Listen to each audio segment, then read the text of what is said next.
नारायण वासुदेवा। श्री कृष्ण गोविंद हरे मुरारी, हे नाथ नारायण वासुदेवा। बहुत ध्यान से गाइएगा। श्री कृष्ण गोविंद हरे मुरारी, हे नाथ नारायण वासुदेवा। श्री कृष्ण गोविंद हरे मुरारी, हे नाथ नारायण वासुदेवा। श्री कृष्ण गोविंद हरे मुरारी, हे नाथ नारायण वासुदेवा। बहुत एकाग्रचित से सुनिएगा। ईश्वर प्राप्ति सब करना चाहते हैं।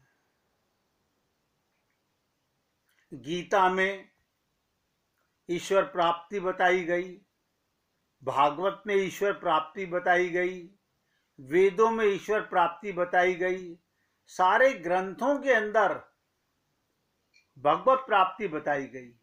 लेकिन आजकल मैं देखता हूं जो पुस्तकें छपती हैं उसके अंदर आता है इस मनोकामना के लिए ये पूजा कीजिए,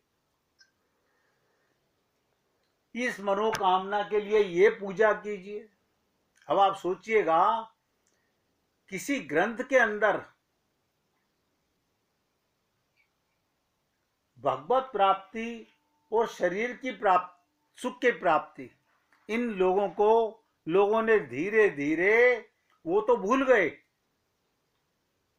ईश्वर प्राप्ति तो खत्म हो गई, अब तो शरीर के सुख की प्राप्ति की कामना होने लगी।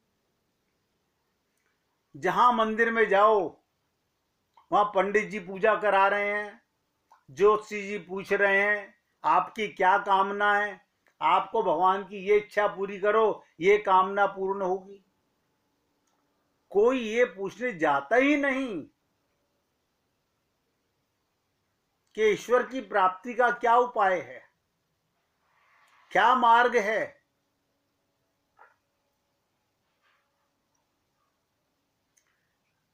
संसार में लोग अपनी भौतिकवाद में उन्नति चाहते हैं, लेकिन ईश्वर प्राप्ति के लिए अनादिकाल से यानी सदा से अब तक केवल 3 मार्ग बताए गए,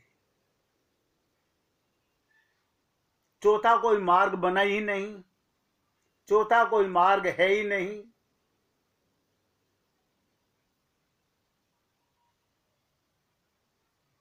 देखो, आंख से, बहुत ध्यान से सुनिएगा, आंख से अनादिकाल से देखने का काम किया जाता है। कोई ऐसा पैदा हुआ जो आंख से सुनने का काम करता हो, कान से देखने का काम करता हो। विज्ञान कितनी भी तरक्की कर ले, लेकिन आंख के इंद्रिय का जो उपयोग है वो केवल देखने के काम आएगा।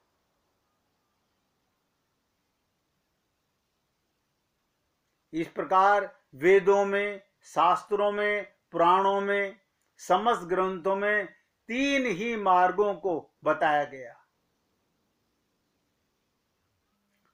जिसे समझना आसान नहीं है। कहत कठिन समझत कठिन। जब उनकी चर्चा करेंगे धीरे धीरे करके, इसलिए मैं आपसे कई दिन से निवेदन कर रहा था कि ईश्वर प्राप्ति का उपाय, क्योंकि ईश्वर प्राप्ति अगर मन में दृढ़ विश्वास है तो मार्ग है।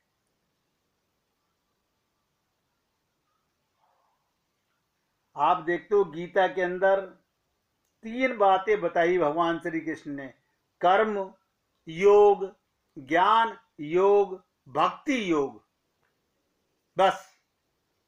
चौथा कोई मार्ग ही नहीं है। अगर मिलेगा भी कहीं पर तो इन तीनों मार्गों के ही सब सेक्शन होंगे, चौथा कोई नहीं होगा।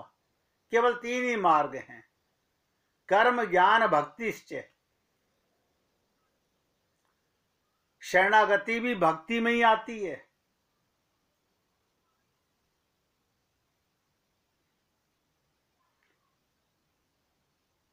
अब हम समझना चाहें ये क्या कारण है, तीन ही मार्ग क्यों हैं?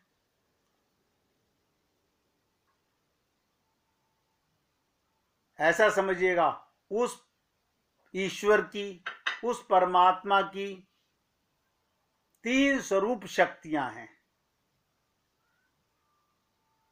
क्या मतलब? जैसे आप बोलते हो ना, सत चित आनंद, सच्चिदानंद। अब बहुत ध्यान से सुनिएगा, क्या मतलब? इन्हें तीन कर लीजिए, सत अलग, चित अलग और आनंद अलग कर लीजिए। एक हो गया सत ब्रह्म, ये भी भगवान का स्वरूप है। एक हो गया चित ब्रह्म, ये भी भगवान का स्वरूप है। एक हो गया आनंद ब्रह्म, ये भी भगवान का स्वरूप है। सच्चिदानंद कहो, ये तीनों का एक नाम कर दिया। तो सत ब्रह्म किसे कहते हैं? सत ब्रह्म का स्वभाव, नेचर है कर्म वाला।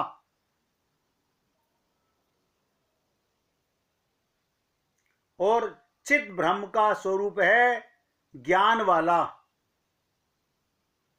और आनंद ब्रह्म का स्वभाव है प्रेम का। चौथा कोई स्वभाव ईश्वर का नहीं, उसी का अनादिकाल से सनातन अंशों होने के कारण प्रत्येक जीव को भी तीन ही प्रकार का स्वभाव बताया गया, कर्म ज्ञान और भक्ति। इन तीनों पर विचार करने के लिए भगवान श्री कृष्ण ने गीता के 700 श्लोक बोल दिए। और जितने भी वेद पुराण शास्त्र बने हैं, इन तीनों के ऊपर ही बने हुए हैं। समझने का प्रयत्न करेंगे, एक एक को सरलता से समझने की कोशिश भी करेंगे कि तीन स्वरूप भगवान के, सत चित आनंद, सत ब्रह्म, चित ब्रह्म और आनंद ब्रह्म, कर्म ज्ञान और भक्ति।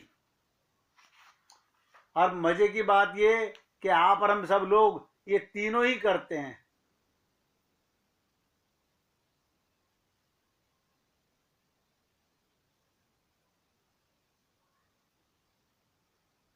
उपनिषदों में तो यहां तक कहा गया, जो कर्म करता है वो अज्ञान को प्राप्त होता है, ये भी दिया गया। कर्म कांड का फल, ध्यान से सुनिएगा। अब आपकी इच्छा है, आप भगवान के कौन से स्वरूप को पाना चाहते हो? आप कहते हो मैं तो सत ब्रह्म को पाना चाहता हूं, स्वर्ग लोक जाना चाहता हूं। वो क्षण भंगुर है, वो माइक है। जितने भी कर्म जीव करेगा उसका फल, जितने भी धर्म करेगा उसका फल स्वर्ग की प्राप्ति है।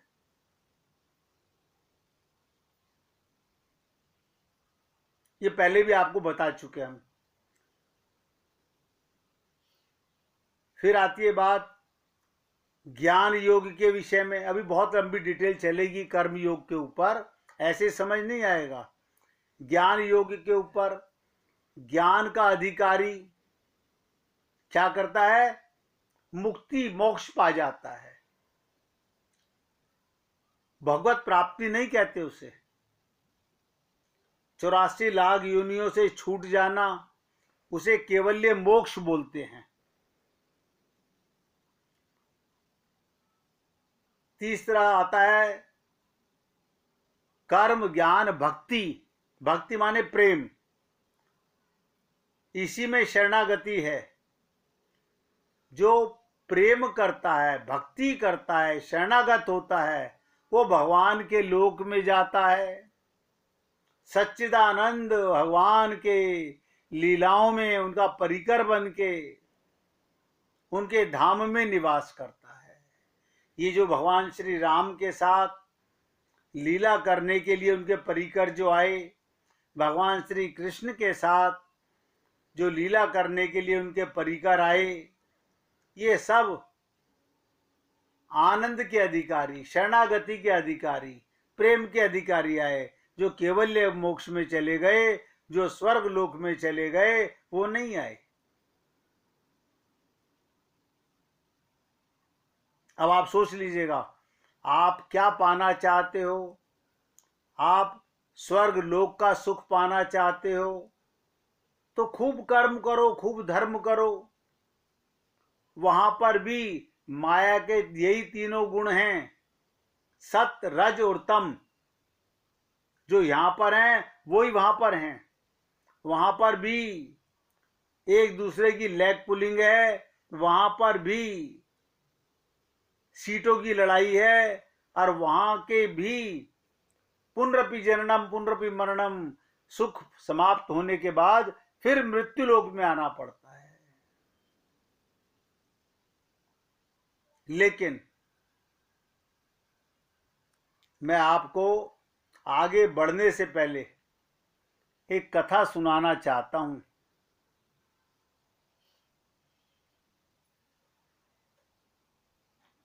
शरीर से संसार की सेवा करना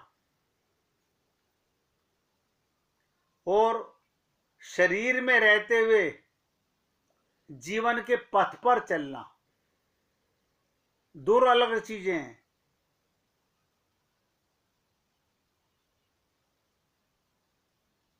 शरणागति में क्या होता है? गुरु इच्छा के अनुसार गति, भगवत इच्छा के अनुसार गति। शरणागति का मतलब क्या? अब मैंने अपना जीवन गुरु को समर्पित कर दिया, अब मेरा मन बुद्धि गुरु के कहने के अनुसार चलेगा। भगवत शरणागति, भगवान की शरणागति, अब मैंने भगवान को समर्पित कर दिया अपना मन बुद्धि। वाल्मीकि जी इसी शरणागति की चर्चा करते हैं कि विभीषण जब प्रभु राम की शरण में आया तो उसने अपनी गति, मन बुद्धि भगवान श्री राम को शरणागत कर दी।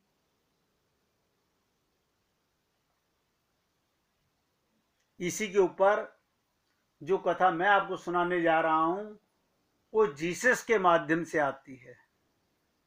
भगवान के अनंत अवतार हो चुके हैं। आप यही मत समझिएगा केवल रामा अवतार और कृष्णा अवतार ही है। अनंत अवतार हो चुके हैं भगवान के।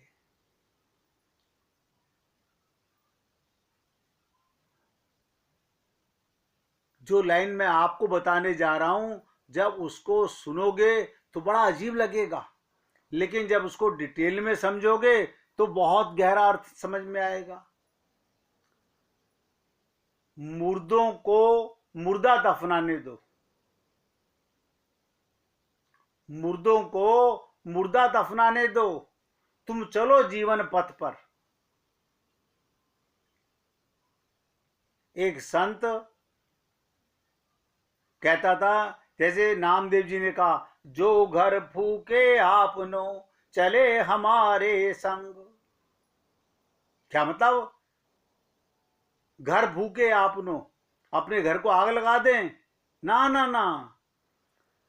अगर जीवन पथ पर चलना है, भगवत प्राप्ति करनी है, तो अपनापन त्यागो संसार से, शरीर से, तब जीवन पथ पर चल सकोगे। एक नाव दो तरफ कभी नहीं चला करती, इसलिए भगवान ने एक मन दिया है। आप मन को संसार में लगाओ तो संसार की प्राप्ति होगी, 84 लाख योनियों की प्राप्ति होगी, स्वर्ग लोक की प्राप्ति होगी, 14 लोकों की प्राप्ति होगी। और अगर जीवन पथ पर, आत्मा के पथ पर चलोगे तो भगवत प्रेम की प्राप्ति होगी। लेकिन वो संत जो कह रहे हैं मुर्दों को मुर्दा दफनाने दो, बड़ा कठिन है। कहत कठिन समझत कठिन। ये जीव इतनी आसानी से नहीं समझ सकता कि मैं अपना समय कहां लगा रहा हूं। अब ध्यान से सुनिएगा, मैं जीसस के माध्यम से आपको एक लीला सुनाना चाहता हूं। एक झील के पास से जीसस गुजर रहे हैं और एक बहुत मजेदार घटना घटी। क्या घटना?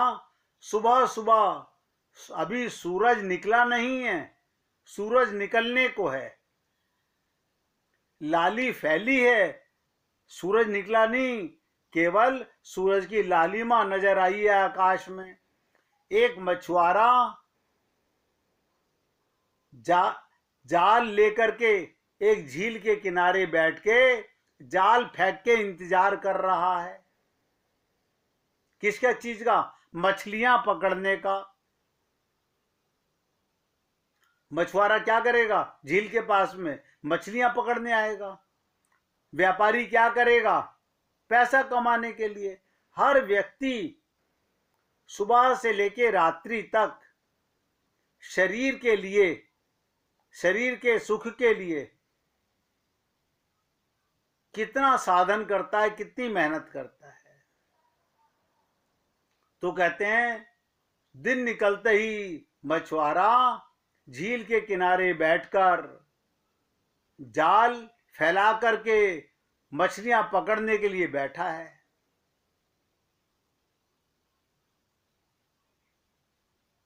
और मछलियां पकड़कर जैसे ही जाल में मछलियां फंस जाती हैं, जाल भारी हो जाता है, तो वो उन्हें पकड़ करके खींचता है।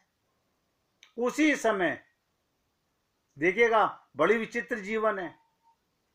संसार का सुख भोगते हुए, संसार में व्यापार करते हुए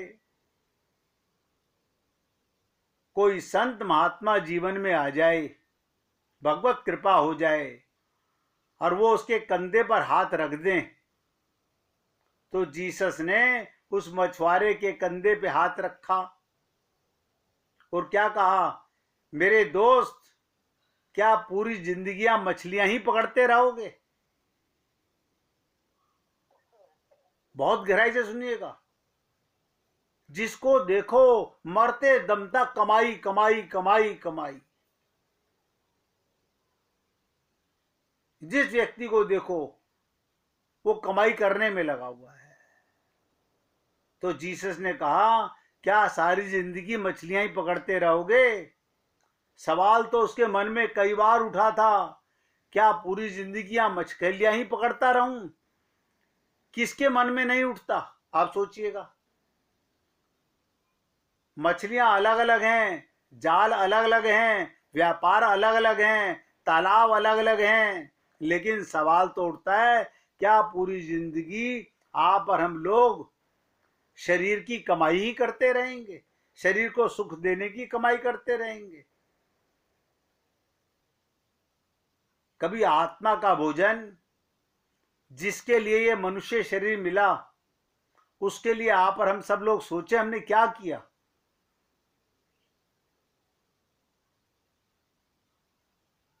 मन तो व्यापार में लगा हुआ है, परिवार में लगा हुआ है। हमने इन्हीं का सुख चाहा है, शरीर का सुख, परिवार का सुख। भगवान से भी यही चाहते रहे। गुरु ने एक लाइन कही, इस देह में हरि मिलत हैं, लेकिन हरि की कामना किसने की? हरि से संसार की कामना बहुत की।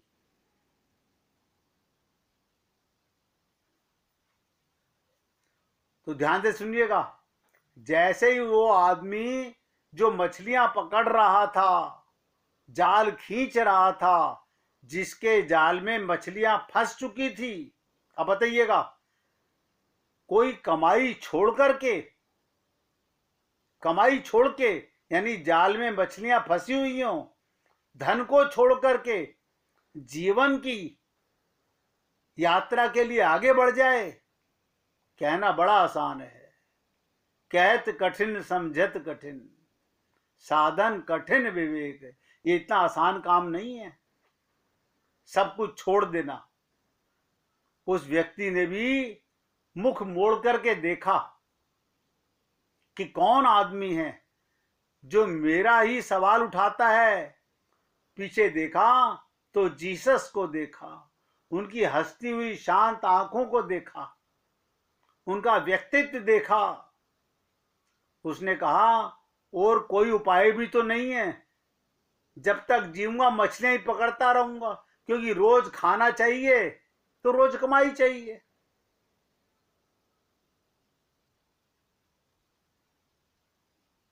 और क्या कहा, मेरे गांव में ये एक ही तालाब है और कोई आसपास में तालाब भी नहीं है, तो मैं सुबह सुबह सबसे पहले यही मछलियां पकड़ने आ जाता हूं। और जाल कहां फेंकूं, ध्यान दो।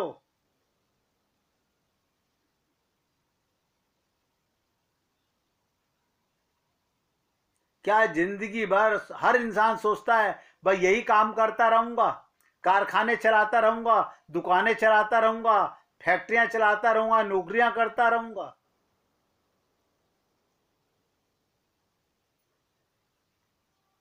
आप ध्यान से सुनिएगा, संत क्या कहते हैं, भगवान क्या कहते हैं।